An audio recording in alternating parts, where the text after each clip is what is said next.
Nation one election यानी एक देश एक चुनाव को पूर्व राष्ट्रपति रामनाथ कोविंद की अध्यक्षता वाली कमेटी ने राष्ट्रपति द्रौपदी मुर्मू को अपनी रिपोर्ट सौंप दी है।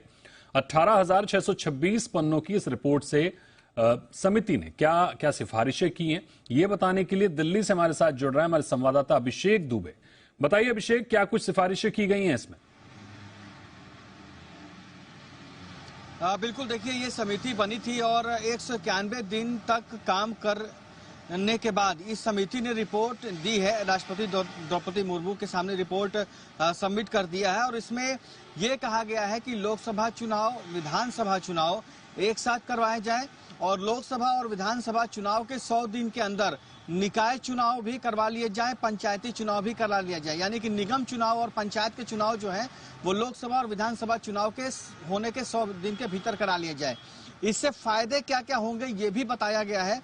नंबर 1 फायदा ये होगा कि पैसे की बचत होगी। सन 1951 और 1952 का एक एग्जाम्पल दिया गया है। उस वक्त 52 से 60 करोड़ के आसपास का खर्च था और 2019 के का अगर खर्च चुनाव पर बताया जाए तो वो लगभग 60,000 करोड़ का चुनाव का खर्च है। तो ये जो इतना बड़ा गैप है, इस गैप को खत्म करने की पूरी कोशिश भारत सरकार की तरफ से की जा रही है। दूसरा, काले धन पर रोक लगेगी। चुनाव में सबसे ज्यादा काले धन का प्रयोग होता है तो काले धन पर सबसे ज्यादा लगाम लगेगा। इसके अलावा हर 5 साल में हर साल लगभग कहीं ना कहीं चुनाव होते हैं, चाहे वो विधानसभा के चुनाव हो, चाहे वो निकायों के चुनाव हो, स्टेट के अलग अलग चुनाव होते हैं। तो ऐसे में जो इलेक्शन कमीशन है वो हमेशा चुनाव में व्यस्त रहता है, सरकारी मशीनरी चुनाव में व्यस्त रहती है।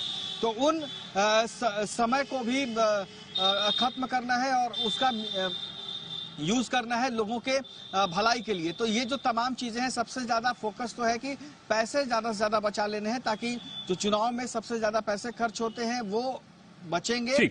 और एक बार अगर चुनाव हो जाएगा लोकसभा का, राज्यसभा, विधानसभा का, तो चुनाव आयोग को भी आसानी। बिल्कुल अभिषेक, ये तो बात हो गई वन नेशन वन इलेक्शन की। एक और खबर पर आपका रुख चाहेंगे। देश को 2 नए चुनाव आयुक्त मिल गए हैं।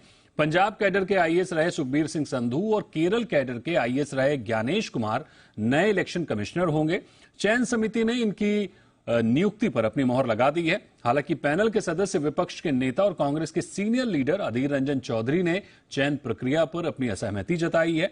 इस खबर पर अभिषेक आपसे हम रुक चाहेंगे कि क्या चुनाव की जो तारीखें हैं उनका ऐलान कल हो सकता है? कुछ आप संकेत मिल रहे हैं, सूत्र बता रहे हैं कुछ आपके? बिल्कुल, देखिए 15 और 16 तारीख को प्रधानमंत्री का दौरा है, साउथ में उनके विजिट है और साउथ में उनके जनसभा भी है।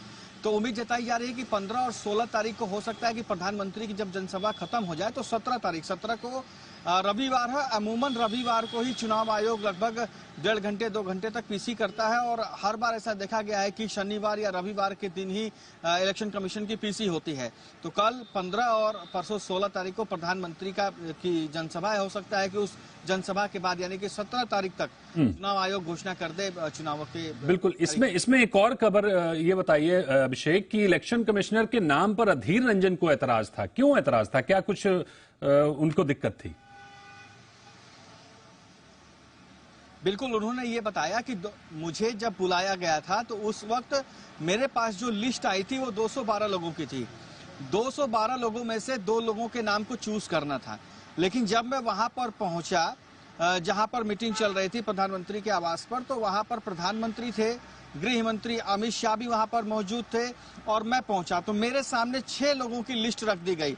तो ऑलरेडी स्क्रूटनी कर ली गई। मतलब एक तो उन्होंने कहा कि मुझे समय कम दिया गया, यानी कि एक रात पहले बताया गया, और दूसरा मुझे नामों की लिस्ट काफी ज्यादा दी गई। 212 नाम दिए गए जिसमें से 2 लोगों को चूज करना था। और जब मैं वहां मीटिंग में पहुंचता हूं तो मेरे सामने 6 लोगों के नाम रखे जाते हैं, यानी कि लगभग सारे नाम सरकार की तरफ से डिसाइड करके हटा दिए गए थे। तो मुझे कहीं से भी सिलेक्शन करने का या सिलेक्शन के प्रोसेस में रखने का सरकार की मंशा नहीं थी। सरकार ने पहले ही 2 नाम तय कर लिए थे, जो उनके कैडर के, जो उनके पसंदीदा आईएएस अधिकारी थे, उनको चूज करके सरकार ने उनको चुनाव आयोग घोषित कर दिया। जाहिर तौर पर यह एतराज था अधीर रंजन चौधरी का। बहुत शुक्रिया करेंगे अभिषेक आपका इस दोनों ही खबर पर हमारे साथ जुड़ने के लिए और अपनी जानकारी